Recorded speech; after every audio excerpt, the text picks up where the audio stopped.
If there were women in charge, there would be no war. This was interesting, and this was tweeted out. Are you familiar with Star Wars Theory, Razor? I am not. Creator? So, Blabs, you are, though. Oh, yeah. And I don't know, what are your thoughts on Star Wars Theory? He's kind of a fence sitter, in all honesty, when it comes to a lot of stuff. He is. Listen, I have mad respect for him because he's definitely done the grind and everything. He's the biggest Star Wars YouTube channel in the world. He's almost like the same amount of followers as the Star Wars channel itself. He's had some really shit takes. He's done a lot of seal clapping, but he's had some real takes too. So it's like, well, just make up your mind then. What's your perspective here? But he branches out a lot and has a lot of different channels. He's got like his gym channel, you know. I think he's got a Harry Potter channel too, stuff like that. And he started a new channel. It's called like Theory Talks, I believe. And he had he had a guest on, and she made some interesting points about the latest Star Wars news. And honestly, I think RazorFist will enjoy what she has to say, even if you're not even a big Star Wars fan. Yeah, he definitely caught some slack talking about the new director of the series. Filmmaker and activist Sharmeen Obaid-Chinoy, first woman and the first person of color to direct a Star Wars film. It's set to be released in 2026. You can say that the force is strong with this one. I think it's about time that we had a woman come forward to shape the story in a galaxy far, far away. So he had, I guess he had an episode where he talked to the bitch about I love making men uncomfortable. It's like, okay, well, take off your clothes. You'll make lots of men uncomfortable. You fat fucking cow. What is the balance of activating a force for change, but also trying to permeate that patriarchy, that power structure? And is that a part of the calculation of your art as well? And what's been the reaction to that? Oh, absolutely. I like to make men uncomfortable. I enjoy making men uncomfortable. You know, it is important to be able to look into the eyes of a man and say, I am here, and recognize that. And recognize that I am working to bring something that makes you uncomfortable, and it should make you uncomfortable because you need to change your attitude. And it's only when you're uncomfortable, when you're shifty, when you have to have difficult conversations that you will perhaps look at yourself in the mirror and not like the reflection. And then say, maybe there is something wrong with the way I think, or maybe there is something wrong with the way I am addressing this issue. Every piece of work I have has some sort of activism in it. You know, all these things that were said to where you're like, it goes back to, if anybody said that about any other type of medium, people would be pissed, right? But it's Star Wars. It's okay. So anyways, he had this psychologist on named Sadia Khan. Okay. And the final question I have, and it's going to be a Star Wars question. So okay, go ahead. I've never seen Star Wars in my life. No, it relates to what we're so once Disney took over Star Wars, they started to change the whole infrastructure around and really, kind of dog the men and focus on the women a lot, in the sense where there wasn't much training and this and that. There's a new director for one of the Star Wars movies, and she says it's about time that a woman come in and shape the Star Wars movies and galaxy. And it's causing a huge uproar on the internet. So many people are saying this is ridiculous. We've had women in Star Wars Galaxy before. And other people are saying, well, people's egos that are having a problem with this are very fragile and their masculinity is fragile. Yeah. What's your overall consensus when a female director wants to come in and reshape something and say, it's plant that flag that, hey, I'm a woman and, hear me roar. Here is my way of making this sort of franchise, which is already established, now something that's feminine dominant or female dominant, whatever it might be, instead of just a good story. Yeah, I think what happens particularly in Western cultures where women have it so easy, but they pretend they're not.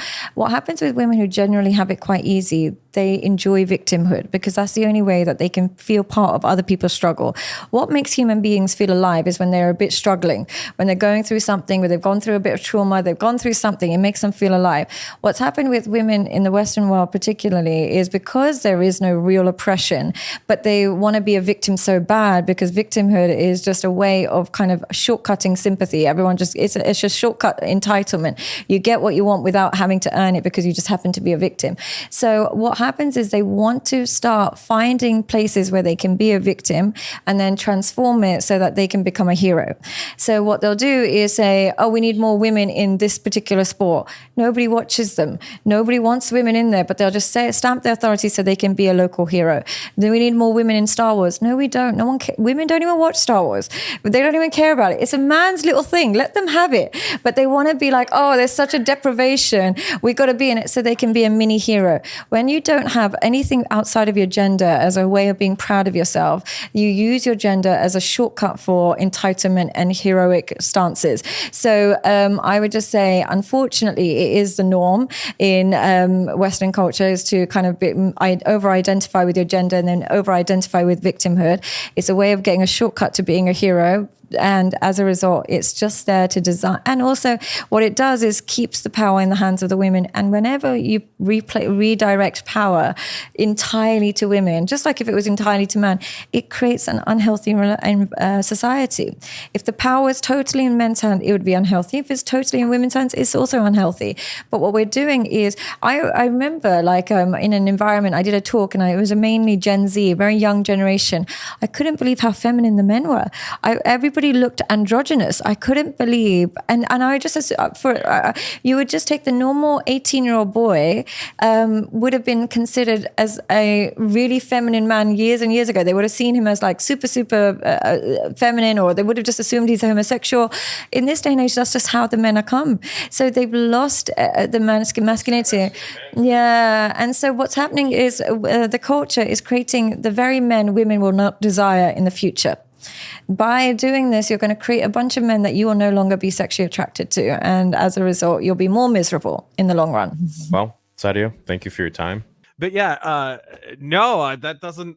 I like that she hit on the whole, especially who was that recently? It wasn't Tom. Was it Tom Hanks who was like, we need to hand the world over Will to Ferrell. women? Isn't it just time? Isn't it just time for women to run the planet? I mean, I'm not just trying to placate you, I swear. But I don't know what else to do because we, men, we've been running the show since what, 10,000 BC? Something like that. And we're not doing so good. So please, can you guys just take over?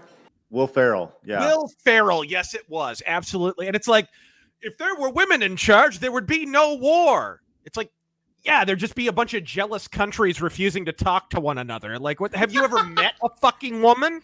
The fuck are you talking about? So yeah, like I think it's ridiculous. Like, and I was watching that clip, and the lady was just acting like she's just completely right. I made this statement a long time ago where really what's happened is that the demand for oppression is not high enough, or is higher than the actual supply, right? That's really what we're at here.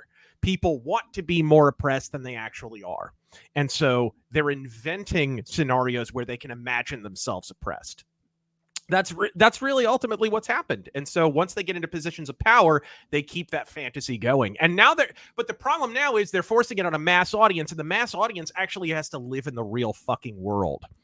And that's once those two things come into contact, it's just that explains the entire state of Star Wars and honestly a lot of mass media today. Labs, what do you think of that? I'm with her on that. I mean, to be honest, yes, Star Wars is predominantly for men.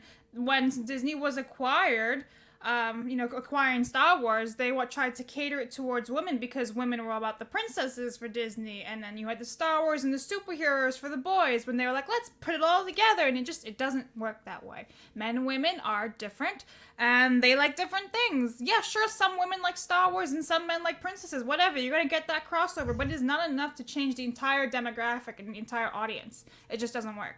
You can see that in the sales, in the theme parks, people who watch the shows. I mean, most men watch Star Wars as compared to women. It's just a fact. Yeah. So I'm with her on that. It's interesting to see. I was watching the chat, and some people were like, "Oh, here we go," and then she started speaking, and people were like, "Whoa, I was totally wrong." You know, right? Like, it was interesting to see that But I think she definitely hit on the idea that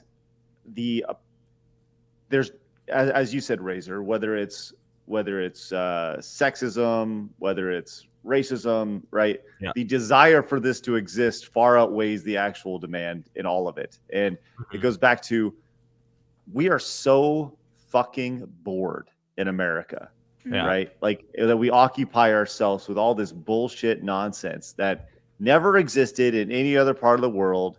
That, this idea of, now it's time for a woman to, like, it's the obligatory, it's this year, let me insert this thing here, and now it's the time to do this thing here, which you've heard since the start of time. It's the year 1988. Why can't a woman be an executive, right? It's the whatever. And it's the dumbest, most bullshit thing ever. Because it's a company, not a delicious chicken sandwich. What the fuck? Delicious yummy chicken sandwiches. Oh, they're so good. Damn. Well, good on Star Wars Theory for having that person on. Hungry? God, I am I hungry. could go for some Tell you what. tandoori chicken. I'm just saying.